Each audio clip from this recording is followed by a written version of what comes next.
L'outil rectangle est utilisé pour créer, comme son nom l'indique, des rectangles. Vous pouvez l'activer en appuyant sur le 4 dans la série de numéros en haut de votre clavier. Cet outil dispose de 4 modes de dessin. Le premier est le mode d'après diagonale, le mode activé par défaut.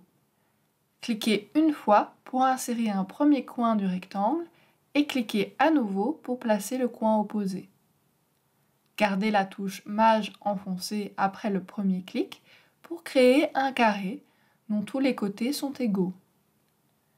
Gardez enfoncées les touches Maj et Commande sur Mac ou Maj et Ctrl sur Windows pour créer un rectangle selon le nombre d'or dont le rapport est de 1 sur 1,618. Pendant que vous dessinez, vous pouvez toujours appuyer sur la touche Tab pour saisir la largeur manuellement et appuyer à nouveau sur la touche Tab pour saisir la hauteur. Ces dimensions apparaissent dans la barre de données flottante comme ΔX et ΔY. Avec le deuxième mode, d'après centre, cliquez une première fois pour définir le centre du rectangle et une deuxième fois pour créer l'un de ses 4 coins. Avec le mode d'après milieu, côté et sommet opposé, cliquez une fois pour définir le milieu d'un côté du rectangle et cliquez à nouveau pour définir l'emplacement d'un coin opposé. Le quatrième et dernier mode crée un rectangle incliné.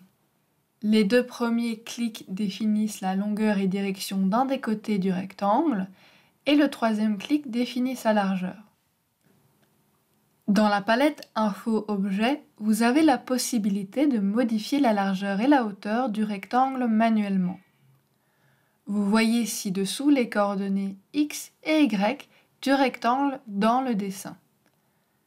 Les icônes à gauche vous permettent de définir le point auquel vous attribuez les coordonnées X et Y.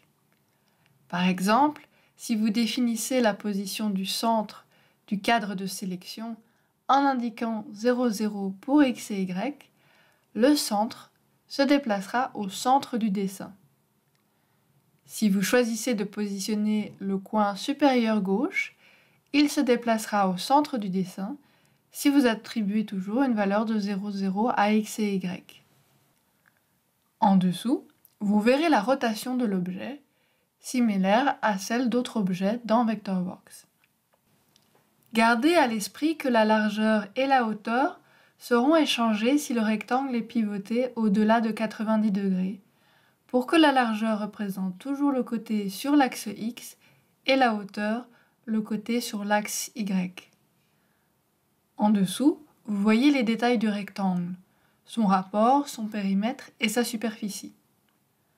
Le rapport apparaît sous la forme d'une valeur numérique ou d'un texte s'il s'agit d'un carré ou du nombre d'or.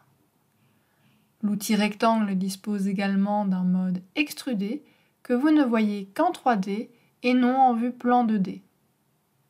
Directement après avoir dessiné un rectangle, vous verrez l'outil extrudé activé temporairement pour vous permettre de créer une extrusion en cliquant et en faisant glisser la face du rectangle. Une fois l'extrusion terminée, l'outil rectangle standard sera de nouveau sélectionné. L'outil rectangle est un composant essentiel des outils de base de Vectorworks. Presque tout utilisateur devrait se familiariser avec cet outil pendant le dessin.